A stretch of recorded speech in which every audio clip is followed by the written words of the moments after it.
शैतानिर्रजीम बिस्मिल्लाहिर्रहमानिर्रहीम।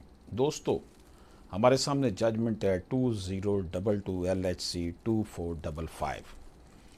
इसमें 489 F के हवाले से है, यानी कि जो चेक डिसऑनर के हवाले से केस करने के मुतल्लिक़ बात की गई है। इसमें अब जो चीज़ है वो देखते हैं। The petitioner through the constitutional petition challenge the order of the justice of peace additional session जज where by his application for seeking a direction under section 22A 22B of the Code of Criminal Procedure Code 1898 CRPC for lodging of FIR under section 489F of Pakistan Penal Code 1860 PPC was dismissed। ये जो petitioner है ना, ये NRSP micro finance bank है। इसने एक petition दायर की एक बंदे के ख़िलाफ़ कि इसका चेक डिसऑनर हो गया है, तो इसके ख़िलाफ़ पर्चे का ऑर्डर किया जाए 499 F के तहत। अब जो एप्लीकेशन दी जाती है 22 से 22B के तहत जस्टिस ऑफ पीस को एडिशनल सेशन जज सुनता है, उसने इस दरख्वास्त को डिसमिस कर दिया और अब वो हाई कोर्ट में आए हैं जस्टिस ऑफ पीस यानी एडिशनल सेशन जज के फैसले के ख़िलाफ़। अब इशू क्या है जी? पहला इशू ये है इसमें से, whether it is necessary that all three ingredients must be present to the constitute an offence under section 499 F of PPC, कि क्या ये ज़रूरी है कि तमाम के तमाम तीन जो इंग्रेडिएंट्स हैं, अज्जा हैं, वो 499 F का पर्चा अगर कटवाना है तो उसके लिए लाजमी है। दूसरा इशू क्या है, whether check issued by microfinance bank fulfill the criteria of check for the purpose of section 489F, कि जो माइक्रो फाइनेंस बैंक का जो चेक है इशू हुआ क्या वो 499 F पाकिस्तान पीनल कोड के मकासद को पूरा करता है।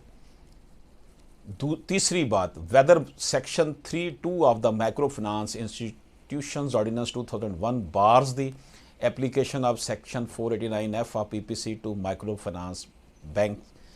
क्या जो माइक्रो फाइनेंस इंस्टीट्यूशन ऑर्डिनेंस 2001 है उसका सेक्शन 3 सब सेक्शन 2 जो है, क्या वो बार करता है कि इसके ऊपर 499 F PPC लगाया जाए।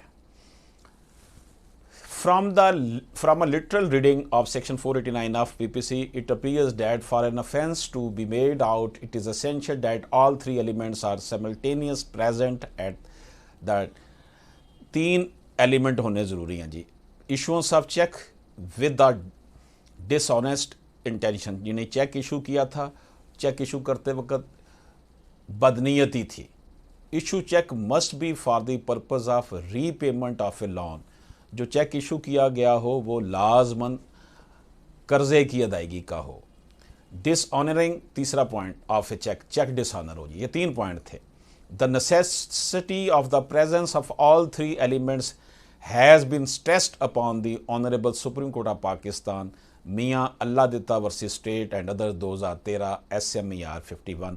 Every transaction where a cheque is dishonoured may not constitute an offence.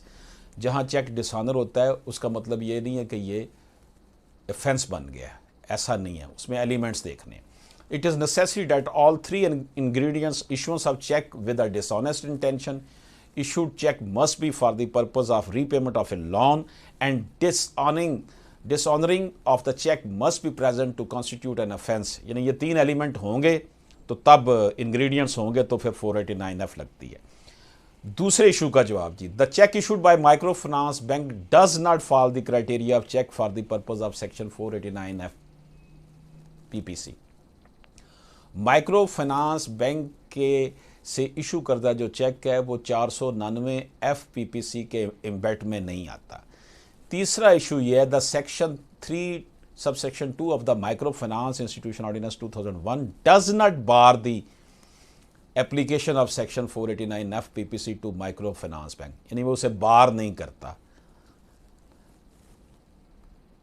अगर डिसऑनर होता है तो उसके ऊपर ये लग सकती है। बहरहाल ये आपके सामने एक फैसला हमने पेश किया। इजाज़त दीजिए, अल्लाह हाफिज़।